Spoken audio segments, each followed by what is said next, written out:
This is your before and after story. Southeastern College can help you prepare for a secure and fulfilling career in the growing healthcare field. We offer a wide range of careers to choose from, so whether you want to be a medical assistant, medical billing and coding specialist, nurse, surgical technologist, or another healthcare career, we've got you covered.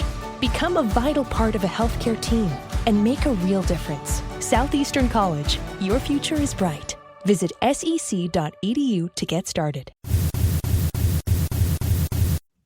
BetOnline is the world's most trusted betting platform and your number one source for online betting in 2025. Whether you're a seasoned fan or a first-time bettor, BetOnline is your ultimate game day companion with the largest selection of odds on everything from NBA and college basketball to the NHL and UFC. BetOnline continues to be your number one sports betting source. BetOnline has you covered with odds, stats, and more for every game, every play, and every win. BetOnline, the game starts here. This is the Bleav in the Warhawks podcast, part of the Bleav Network, with hosts Dusty Thibodeau. I seem to be the only guy they can find to talk to. And Chase Region. Just offensive line, man. Still not getting credit for shit, and it's cool. Chase, we are back. Another Bleav in the Warhawks podcast, fresh off of a great interview last week with offensive lineman Elijah Fisher. Nothing but great feedback on that episode, even though it was full of errors. Top to bottom, left to right. How so? Well, I didn't even know what episode we were on. So that kind of kicked off the show when I said that we were like on episode 6 or something like that. But we're way beyond that. We're in the double digits now. No way. I thought we were on episode. Hey, that's cool, man. That's cool. I'm with that. Time flies when you're having fun. Another mistake for Elijah. He talked about staying at the Peabody at Marshall. That was actually in Memphis when they were playing Arkansas State. Okay. Well, we don't have to fact check the big guy, but I got you. No, we definitely got to hold his feet to the fire there. I mean, he's a senior. He's a leader. He's got to be held accountable. He's an interesting cat too, man. He was a blast, dude. I'm so glad our first player was an offensive lineman too, because I think some people kind of like, if you're a football fan, you kind of know a little bit about like the mystique behind offensive linemen. But I'm sure to hear two of us talk in depth for like an hour was an interesting experience for a lot of people. I loved it. I mean, I absolutely do, because you're right. Even on the special teams, you knew that offensive line, they were weird, but they were going to do what they had to do in the trenches to keep you at least somewhat upright. Well, depends on I can't say that I kept everybody upright the whole time, but we try. And they're out there grinding, and they're doing the same workouts all those skinny dudes are doing, and they're doing them just as hard. And yeah, I'm honored, and I think that's a badge you wear forever. So I think it's a cool thing. So Chase, going back into the repertoire of your playing experience there at ULM, I see the videos on social media. Is it really right now just you kind of somewhat one-on-one with strength and conditioning, the early morning grind of getting up, doing lifts, doing runs, or what's kind of this off season like right now? Yeah. So before spring camp, you cannot have a ball on the, I Bleav that's still a rule. Some of the rules have changed, but you can't have a ball there with a coach present, right? If that makes sense. So, it's just you and your strength team, which, can vary between 3, 4, 5 different strength coaches. And this is all about training explosive movements and training power. And so it's just you and a barbell. And this is where really you see the development of players. Personally, this is where spring ball and the spring training is where I put on a lot of weight and got really strong and got a lot faster at the same time. And this is really a crucial development time. And it sucks ass because you have to wake up at 4 a.m. You got to be there at 5, depending on what they kind of, how we did it with our strength coaches, Girardi and Ben, Coach Ben, is that they would do it off your class schedule. So if you had 8 to 12 classes, you would be there at 6. But if you had, they stagger them 6, 7, 8, 9 different groups and stuff like that. But what I see on social media now is that it seems like they're in what we called Hell Week, or hopefully they're just past that. But it seems like they do that damn near every week. So I don't know what BV's got going over there, but it doesn't look fun, dude. That's the moments where you look up and you think, man, I-20 looks really nice right now. I'd love to get on it and get the fuck out of here because it sucks. But see, I think about it, having not been in the trenches, so to say, of living the football life. It's training you for the real world, because as even looking back of when we talked to BV every morning, 4:15, I'm getting up, checking emails, what happened overnight, what happened at my international locations, anything pressing that I missed in the 4 or 5 hours of sleep I did get. What's my agenda look like for the day? And I feel like that sports, once again, we always talk about how that is really a gateway to train you for the business world, train you for the real world. Sounds like that all over again, where you got to kind of find that balance there of doing your job and then taking care of the other business that you have to do, knowing that you got to get up, go run, kind of take care of the S's, and then go hit the books. Yeah. Yeah, no, I completely agree. I think that, I unfortunately had a lot of injuries outside of football, but when I look back at my time, it instilled in me what work ethic really looks like, what it looks like to really buckle down and work on something, whether that be weight room, whether that be technique, whether that be film, or it shows you what a working day looks like, and then plus some, right? I mean, it kind of sets you up. I mean, it gives you the skills to be able to lift for the rest of your life. I think that's an underrated part of college athletics, is the knowledge you have, not only of the game, but in the weight room, how to live as an active person, and then also like how to compete and get above the rest. And I think that's something that I hope every athlete kind of recognizes and kind of moves forward with in their life, because it's definitely something that shouldn't go understated.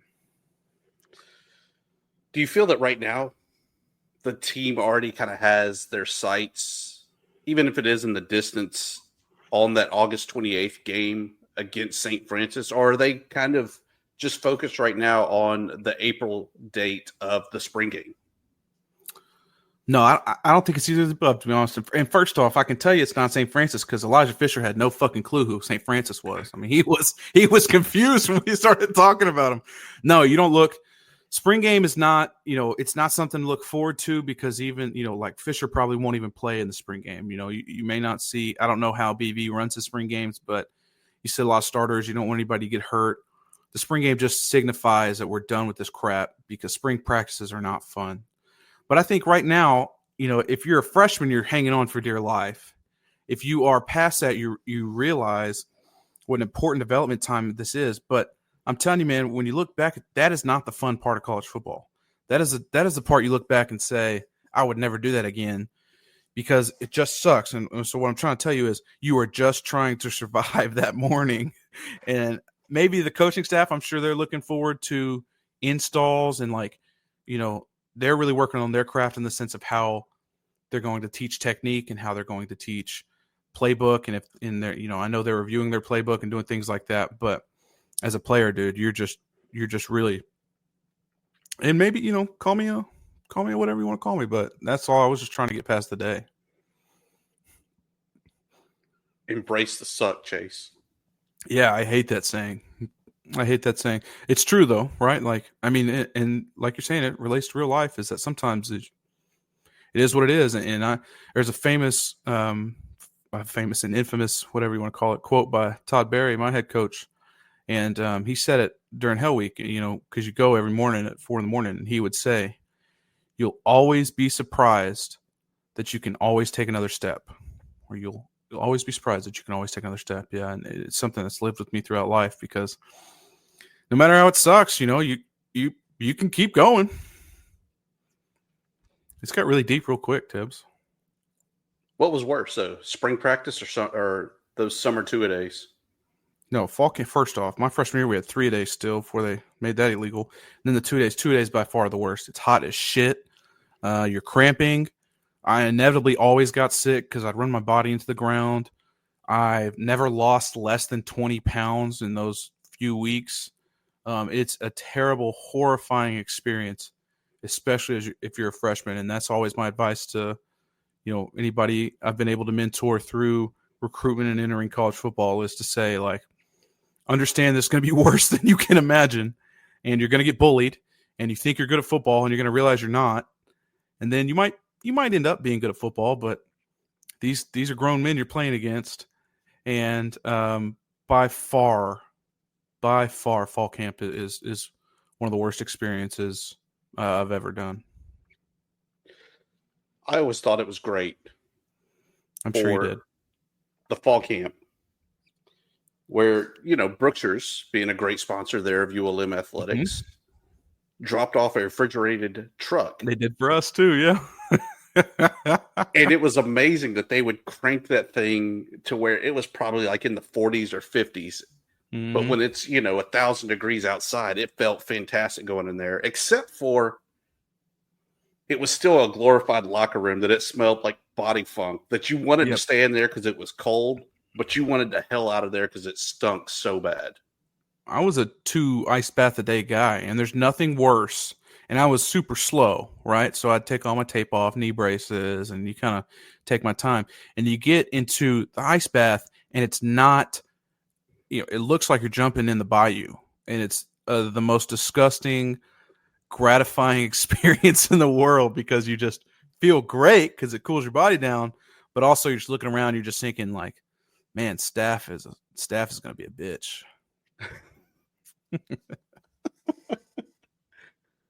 I mean, football guys are always the nasty ones, though, right? I mean, I'm sure it's other sports as well, but I think football definitely holds that near and dear to the heart there. Like you talked about, jumping in the ice baths and stanky freezers and everything else.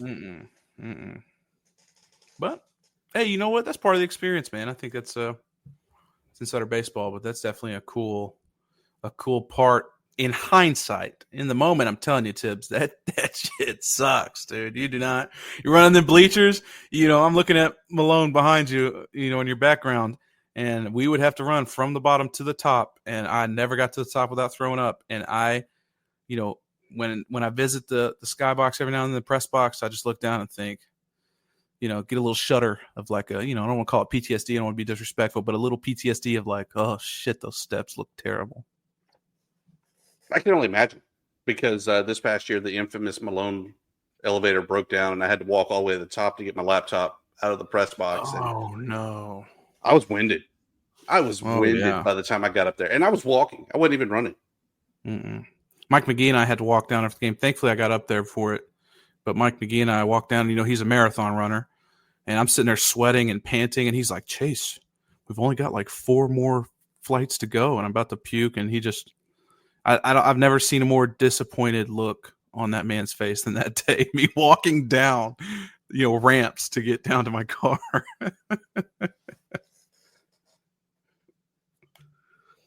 So you always have the great saying, insider baseball. It is baseball season, with the number 13 in the preseason poll of the Sun Belt Conference, ULM Warhawks, opening up the season against Eastern Illinois. Season 8 for Coach Fed.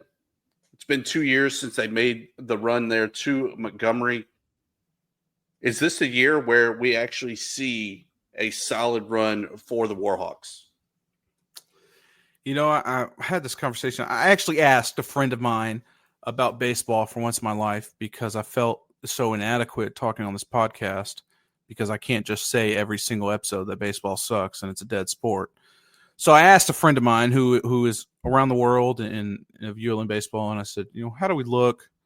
What's going on? Is Fed? Is his seat hot? What are we doing here? And he says that Fed made a lot of changes in the offseason to some staff, and I know we have a few decent players. He says he feels excited about a few guys out there. I don't remember their names. I'm sorry. And I don't know. I think that is it going to be time? I can't tell you that, Thibs. I hadn't watched them since, a few years ago. I used to like going to the games, but to study in the outfield. But I think Fed's got to be feeling that it's his time.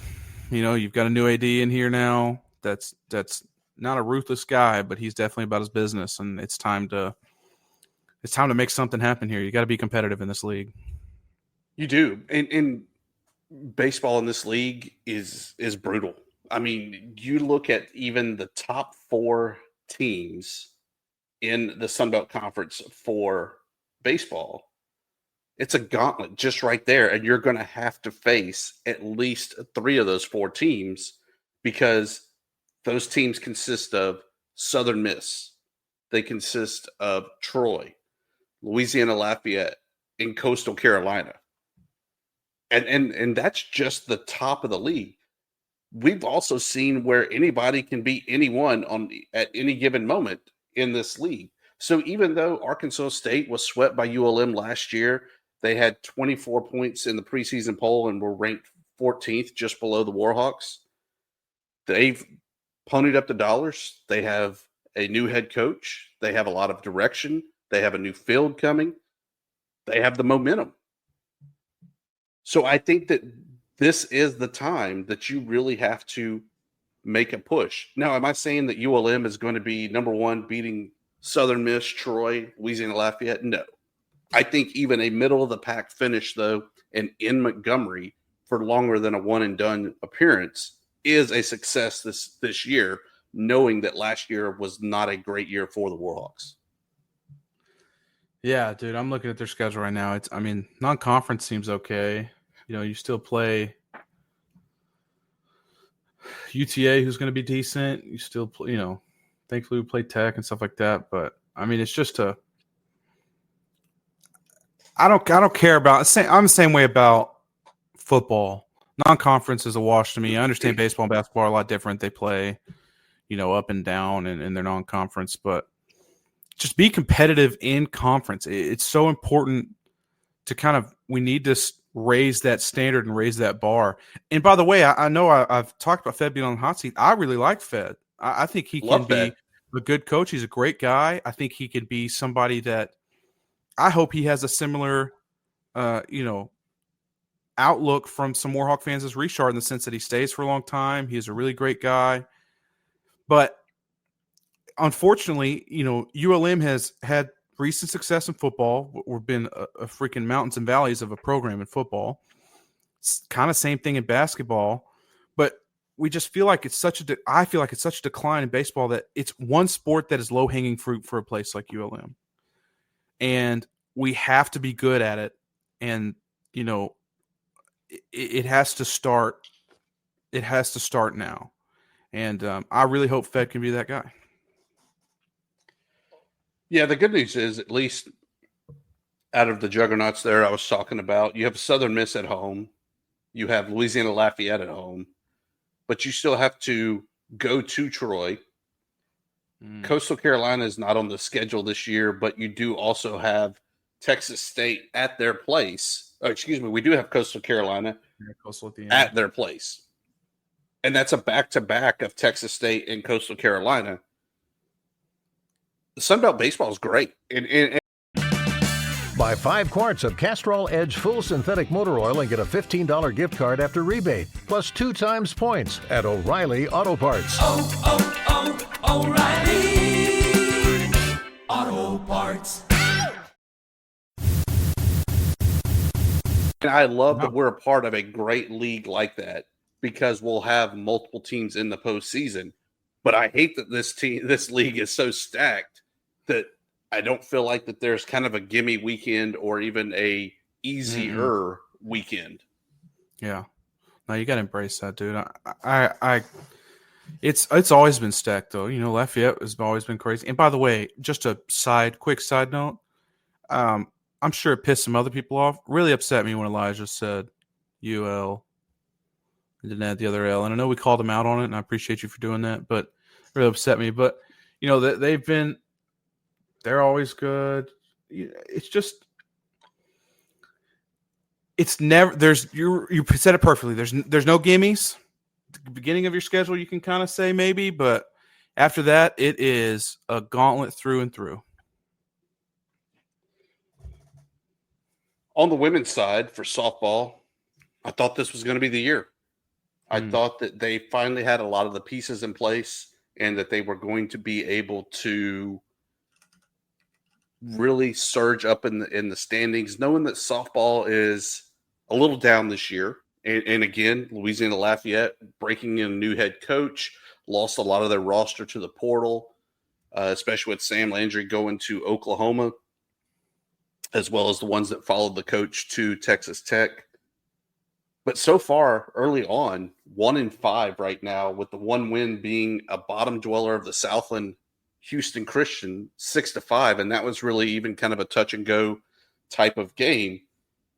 Swept 2-0 against Lamar in a tournament to open the season, getting shut out even in the opening game. Blew a lead late against U of H to wind up falling 15-11 there.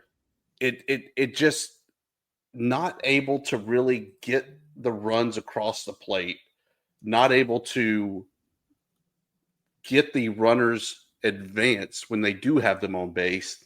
It's just really a real struggle at the plate right now for these Warhawks. I mean, a lot of games left, though, right? Do you feel like it's not something that, they can turn around? Oh, it's definitely too early to start hitting the panic button, but I think your hand's sitting beside it and getting ready to hit it. I mean, I like how close the games are, if that helps. Sometimes, I've seen some tough softball teams there at ULM, and I've seen some good ones, but feels like in softball, you get down, you get beat pretty bad if you're that bad of a team. So at least it's encouraging to keep them within 2-3 points every game.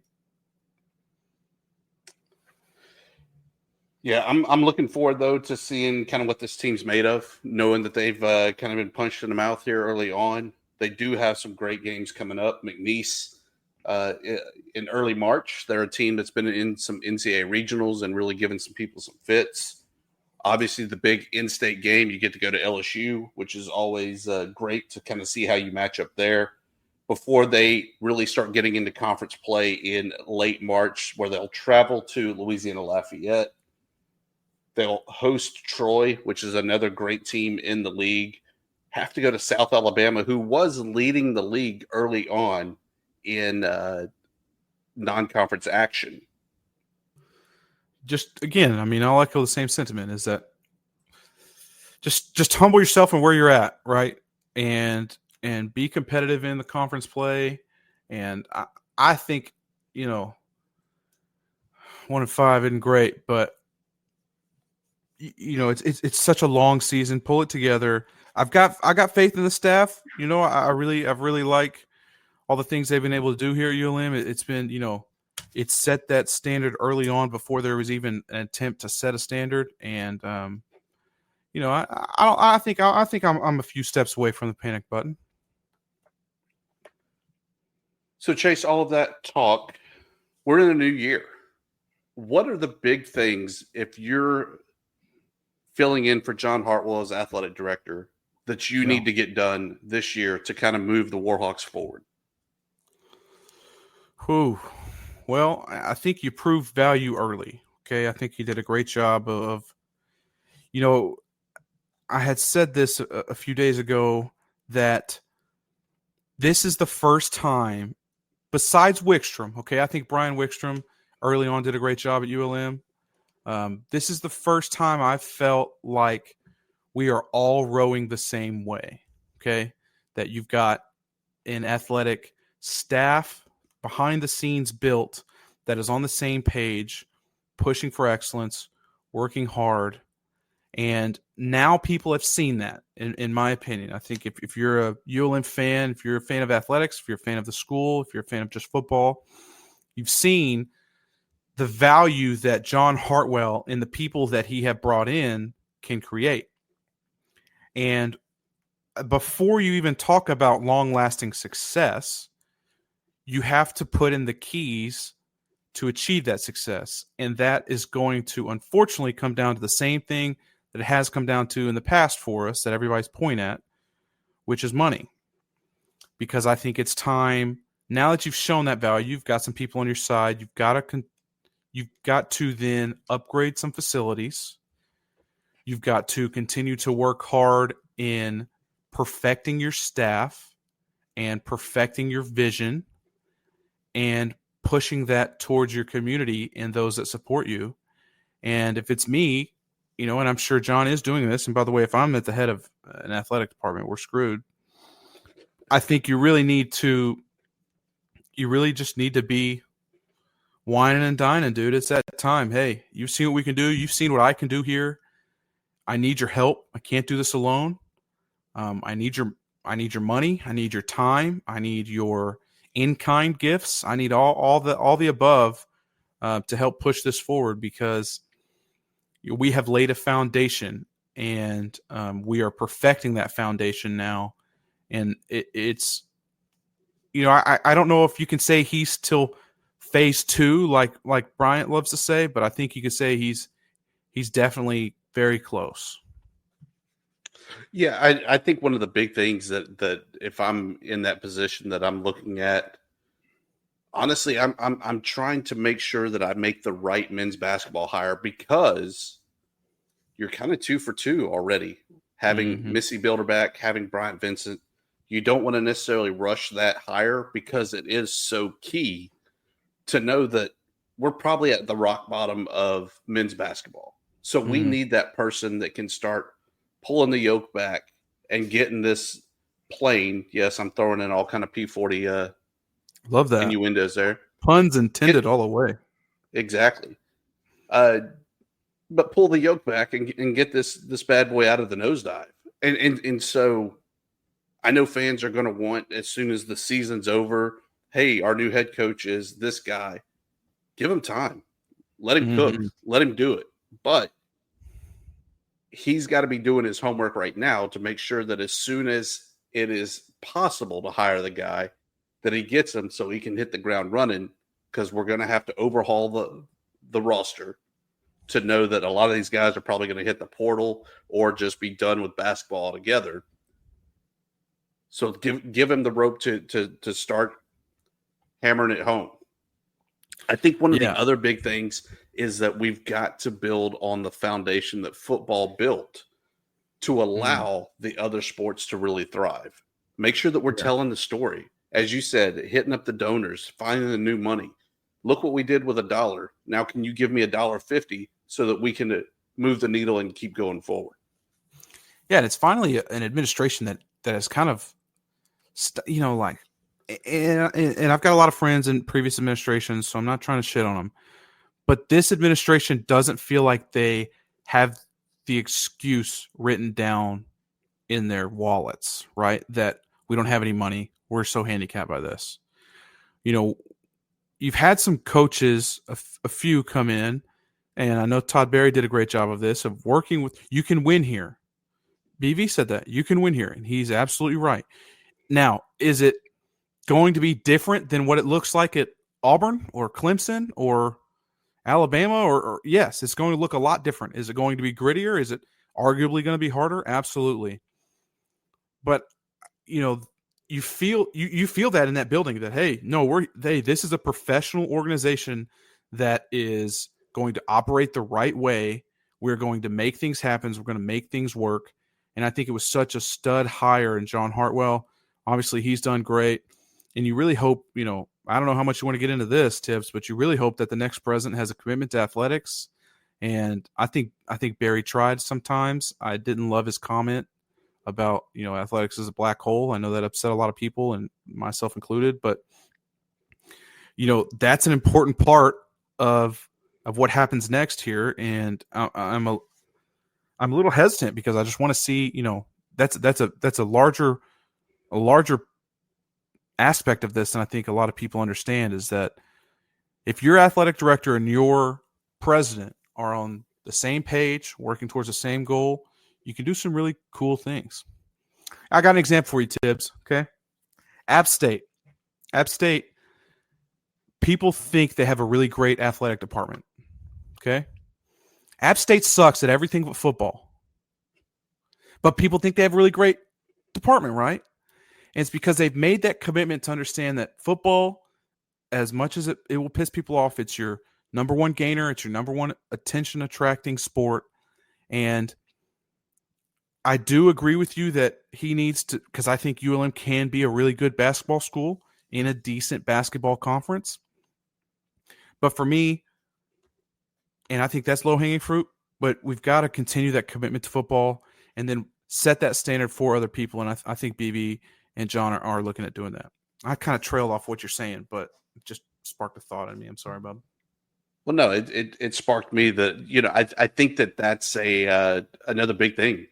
I think that Hartwell has to kind of reach across the bayou and see how he can influence that presidential hire, because I think that's huge, not only for the academic side of the bayou, because I think that side's fine, but making sure that that president that's sitting in the library can not only see across the bayou at athletics, but is willing to kind of cross the bridge and be a part of athletics. Yeah, it's huge, dude. If you got, and I think you felt that early with Barry and John, that they kind of, I think John was a great hire by Barry, and they got the right guy. And again, I'm drinking that Kool-Aid, dude. I'm into that.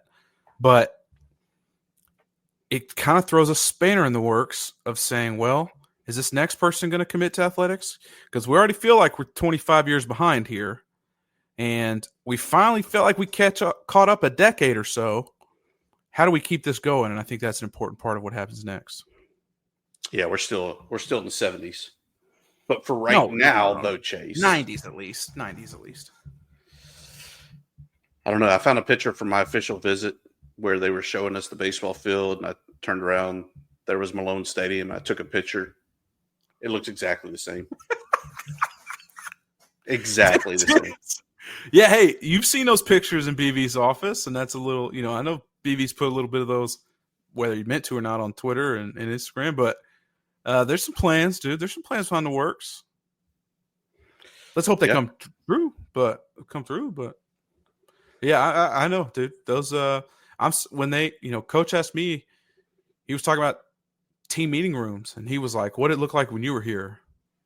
I said, "Coach, I was here 10 years ago. It looked just like that. That's my ass print right there in that second seat from the left, bro. That thing's seen some shit, dude. Those seats need to go, man, and they need to be burnt. They don't, I'm just glad. I don't know if you ever noticed it from the locker room, but I noticed it in the lobby and kind of in those administration offices. It seemed like early on in the season, so like in the early to mid-August, there was a cricket infestation. And crickets reek when they die in the elevator shaft, and in the walls of the offices.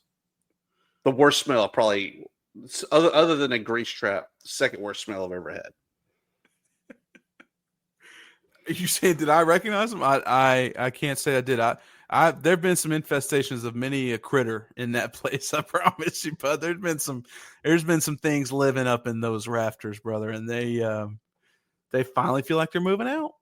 Maybe that's an innuendo or an analogy or whatever the hell I'm trying to say. That's all we have for this week, Chase. Give us a good story to close out on. So I've actually prepped. I didn't prep at all. I just thought about this. Some breaking news happened this week that my former teammate and linebackers coach Alec Osborne is now headed to the Cardinals to be a defensive analyst. Super proud of him. My wife and I both shot him a text this week, and love him and his wife and his now 2 children. And I would like to give a story, and I think I might have given it before, but I'll give it again anyways. Is that Alec Osborne was a very good tight end there at ULM. Have I told the jumping story already, Thibs? Should I tell it again? It's great. I mean, I'll tell it again. He got hurt jumping. Well, hey, what the hell, dude? You just ruined it. It happened. And so Alec Osborne was primed for a really great season. His junior year, he had a really, I wouldn't call it a breakout sophomore year out on paper, but really, if you saw that guy work out, he became a great leader.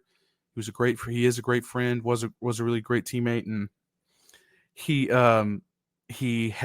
we were doing a kind of a skeleton, kind of running through plays, ones-on-ones though. So it was kind of competitive, but not really, offensive line wasn't going to sack or D line wasn't going to sack quarterback. O line wasn't going to be too physical. And Alec Osborne mosses this kid. And I don't remember who the DB is. And even if I did, I probably wouldn't say it because, embarrassing. What he reached over his helmet, mosses him.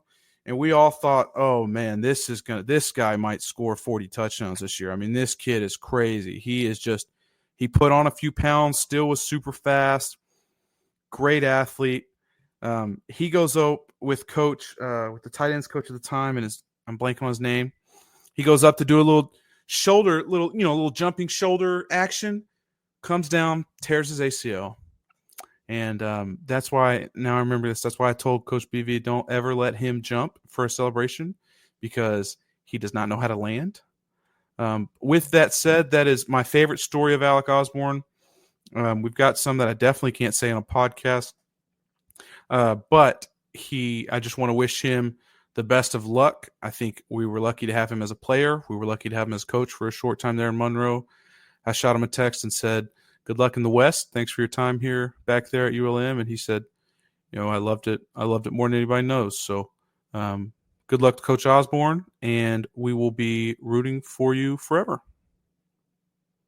Yeah, it's always great. I saw that Chris Harris now with the Jets. I could care less about the Jets, but I will definitely check the scores for the Jets and see how the defensive backs do. Knowing that he's up there coaching that, guess I got to check out the Cardinals now as well. No. I'm not going to check score. I don't give a shit about nobody but the Cowboys, but I hope Alec does well. You know what I mean? I don't care about, I'm glad I'm a super successful coach. I'd love to see him be the head coach at ULM again, in the future. But no, the Cardinals suck, dude. No love lost for nobody. Go Boys. This is now a ULM Dallas Cowboys podcast. And that's why we're going to end it right now, Chase. It was so much fun. We'll do it again next week, Chase. I will see you next week, bub.